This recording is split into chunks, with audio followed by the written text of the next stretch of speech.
História de terror. A maldição do lobisomem no interior de Minas. Meu nome é Marcos Antunes. Tenho 45 anos e moro em Belo Horizonte, Minas Gerais. Minha família está espalhada por vários municípios deste estado. E como toda família grande, temos muitas histórias para contar. Mas algumas dessas histórias não são normais. São relatos de coisas sem explicação, passadas de geração em geração, e que até hoje permanecem sem respostas. A história que vou contar agora envolve meu bisavô, Joaquim Antunes, e o misterioso lobisomem do interior de Minas. É um caso antigo, perdido no tempo, e dependendo de quem da família conta, dizem que aconteceu entre 1904 e 1920.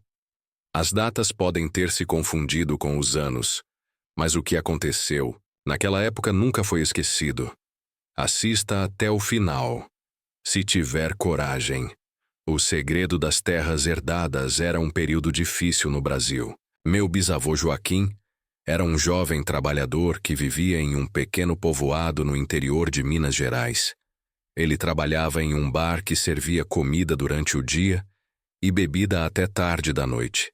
Os lavradores da região passavam por lá para tomar uma cachaça antes de voltar para casa, e alguns acabavam dormindo nas calçadas até o amanhecer. Joaquim não ficava até tarde, pois morava afastado da vila na propriedade de sua família, que cultivava milho e feijão. As terras onde ele vivia haviam sido dadas a seu pai por um antigo coronel da região. Sempre que Joaquim perguntava por que o coronel tinha dado aquelas terras a ele, seu pai desconversava, evitando responder. Foi gratidão, ele dizia. Mas Joaquim sabia que havia algo mais. Muitos outros homens haviam trabalhado para o coronel, mas apenas seu pai recebera aquela terra de presente. E ninguém nunca explicou o motivo. Com o tempo, Joaquim começou a namorar uma moça chamada Francisca, que morava longe em um sítio isolado. Nos domingos de folga, ele ia visitá-la, mas sempre voltava antes do anoitecer. O cavalo que ele usava era velho, e ele evitava forçar o animal na estrada. Mas, como todo jovem, um dia ele perdeu a hora. Foi um erro fatal. A noite em que o mal foi solto naquela noite de sábado, Joaquim estava no bar servindo mesas quando ouviu os clientes comentando sobre algo assustador. O bicho era enorme. Se não fosse o cercado, teria pego o velho da vacaria. O que era? Uma onça? Perguntou o dono do bar. Onça nada. O velho diz que nunca viu nada parecido. Ele deu um tiro, mas o bicho não fugiu. Pelo contrário, começou a correr atrás dele. Ao ouvir essa história, Joaquim sentiu um arrepio estranho. Quando chegou em casa, contou ao pai que imediatamente tentou impedi-lo de sair no dia seguinte. Mas Joaquim não ligou. No domingo saiu cedo para ver Francisca. No entanto, para não preocupar o pai, decidiu voltar logo depois do almoço. No mito, caminho, parou em um riacho para dar água ao cavalo e encontrou dois amigos que estavam indo pescar.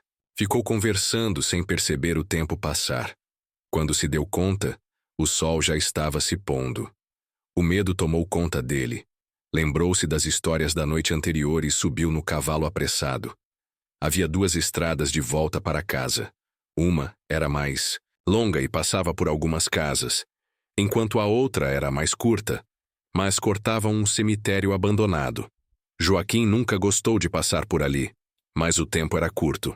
Ele tomou a pior decisão de sua vida e escolheu o caminho mais rápido. O vento frio cortava o rosto de Joaquim. Ele sentia algo estranho no ar. Quando se aproximou do cemitério, viu um homem andando de um lado para o outro dentro do muro baixo. Seu coração acelerou.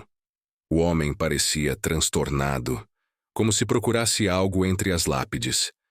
Foi então que o homem começou a gritar. Joaquim puxou as rédeas do cavalo e tentou acelerar, mas o animal resistia. Algo estava errado. O homem no cemitério não estava mais agindo como um homem.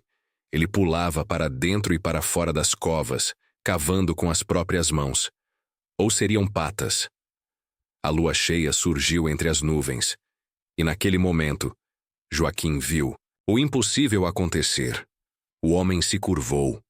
Seus ossos estalaram, sua pele se rasgou, e no lugar onde antes havia um homem, agora havia uma fera gigantesca de olhos brilhantes e dentes afiados. O lobisomem havia despertado. A fuga impossível, o lobisomem soltou um uivo aterrorizante e partiu em disparada atrás de Joaquim. O cavalo, apavorado, disparou pela estrada de terra, mas a criatura era muito rápida. Joaquim sentia a respiração quente do monstro se aproximando. Ele sabia que, se caísse, estaria morto.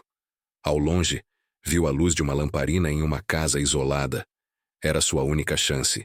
Ele gritou por ajuda, e um homem abriu a porta. Joaquim pulou do cavalo e entrou correndo. O homem fechou a porta rapidamente. Por alguns segundos houve silêncio. Então as garras do lobisomem rasgaram a madeira da porta. A casa inteira estremeceu com o impacto.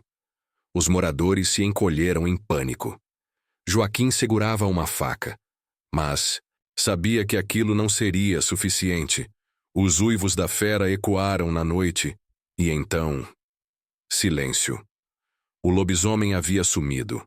A revelação sombria na manhã seguinte, Joaquim voltou para casa e contou tudo ao pai. O velho Antunes ouviu em silêncio. Depois se levantou e disse: "Agora você vai entender por que o coronel me deu essas terras."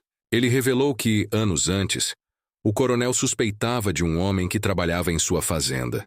Esse homem saía todas as noites sem explicação e sempre voltava sujo de terra.